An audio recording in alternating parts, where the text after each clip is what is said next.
يعني بالله مش حرام تروح تشتري جيب لكزس 2021 اصفار تدفع لك فيه نص مليون ريال، وقبل ما تفرح بيه يجي واحد حاسد ولا حاقد زي ده ويمسك مفتاح ويمشي عليه يحفر فيه حفر، كل هدفه انه يفسد عليك فرحتك بيه. ولكن الله سلم، ما كانش يعرف انه الجيب مغلف بالكامل بافلام الحماية. الحل سهل جدا، هنغير الحماية اللي على الباب والرفرف، وزي ما انتم شايفين الحماية الاصلية بتطلع بكل سهولة، حتى لزق مش بتسيب. شايفين قوة الخدش؟ تخيل لو ما كانش في حماية كان الخدش ده هيحفر البوية حفر. شايفين الحماية الأصلية بتطلع بكل سهولة، وشايفين الشفافية والصفاوة. الأصل أصلي يا جماعة. شوفوا ده كل اللي باقي من الخدش بعد ما شلنا الحماية، شوية صمغ أو غيره، لزق خفيف.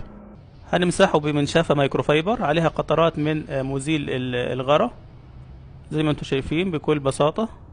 طبعا مسح برفق، شوية شوية هتروح كل بواقي الصمغ دي.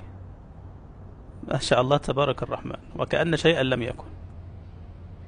سلم طلاء الجيب بنسبة 100%. تخيل لو ما كانش في حماية كان الخدش حفر البوية حفر، كان هيضطر يرش الباب ويرش الرفرف.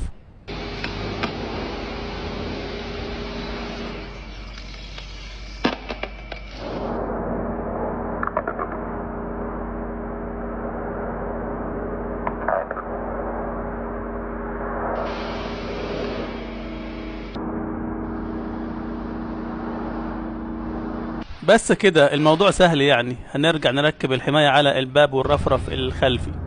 الموضوع هيكلف كام؟ مهما كلفك يعني مش هيكلفك 1% من الخسائر اللي كنت تخسرها على رش الباب والرفرف، والمبلغ اللي كان هينزل من قيمة السيارة. معقولة أركب حماية كاملة على سيارتي ب25,000 ريال؟ دول يجيبوا لي سيارة تانية.